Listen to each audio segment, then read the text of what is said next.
Spending time thinking about how to write a proper headline that will get people to actually open up your article or your page is really important. So, here are some basic tips to remember whenever you write a headline.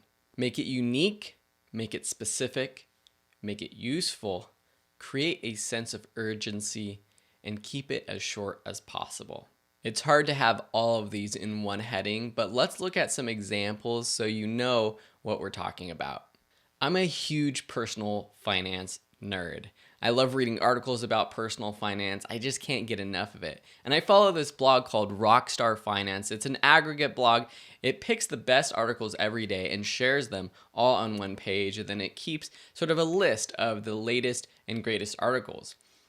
When going through their list, I see lots of articles that are not unique, lots of articles that seem the same as things I've read before. Some aren't specific, so this is kind of an example of what not to do. For example, this title right here, if you can afford a vacation, you can afford to invest.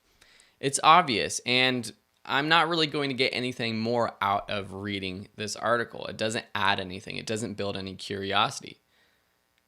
This one right here, short, sweet, do you need that? It builds curiosity. It's not specific and it's not really helpful or beneficial. I don't really know what it's about, so it's not using all of the tips, but I'm intrigued. Should you pay off your mortgage early?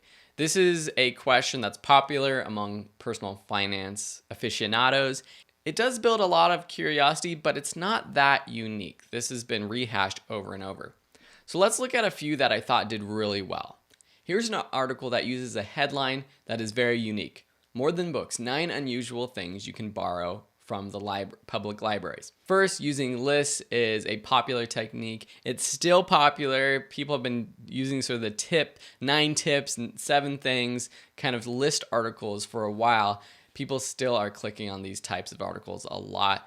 And this is something that is unique. It's not something that I've thought about before. It's not something that I've seen online before. And after being online for many years, there's not that many things that are unique anymore. So having this sort of uniqueness in the headline helps. Let's look at another example about being specific. How much would you have if you saved $1 a day for your entire life? That headline builds my curiosity, and it's very specific and it's unique. So it's hitting a lot of those tips that I mentioned.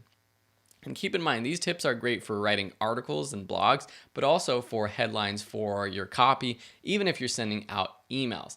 They all kind of work the same. Here's a headline that is just completely useful. How to get started with live streaming video production. This is from Pat Flynn, Smart Passive Income. He spoke with Caleb Wojcik, someone who I've actually partnered with. And this is actually a headline for a video blog article, but it's just completely useful. Anyone that's wanting to get started with live streaming video, this is an article that calls out to them. Next, let's look at an article that builds a sense of urgency. 4 best ways to invest in your 20s. So this isn't your typical headline that's 4 things that you need to know right now or you're going to lose out. It's more subtle than that, but this article is geared to people in 20s, and it does build that sense of urgency for someone in their 20s who wants to invest. Investing in itself is kind of urgent. If you're not investing now, then you're wasting time. So that's why this works really well for this title. But it's pretty simple. 4 best ways to invest in your 20s. It builds that sense of urgency for at least for people interested in personal finance. And that's who their target audience is. So it works. Lastly, let's look at Reddit to sort of explore this idea of shorter titles being better. Reddit is the self-claimed homepage of the internet. It basically is a feed of all the popular posts from today. Articles, videos, photos, anything that's sort of timely and relevant. So if I'm on this page, my eyes are automatically drawn to the shorter titles. Cannonball, Don't Leave Me. Scroll down. Suddenly, Landshark, Ivanka Trump, quoting Einstein.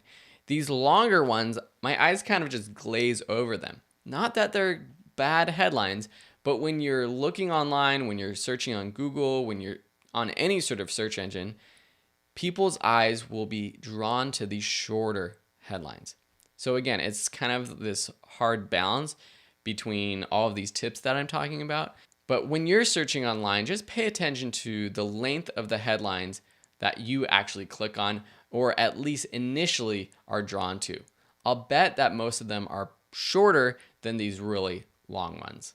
So keep all these tips in mind as you write your copy and articles.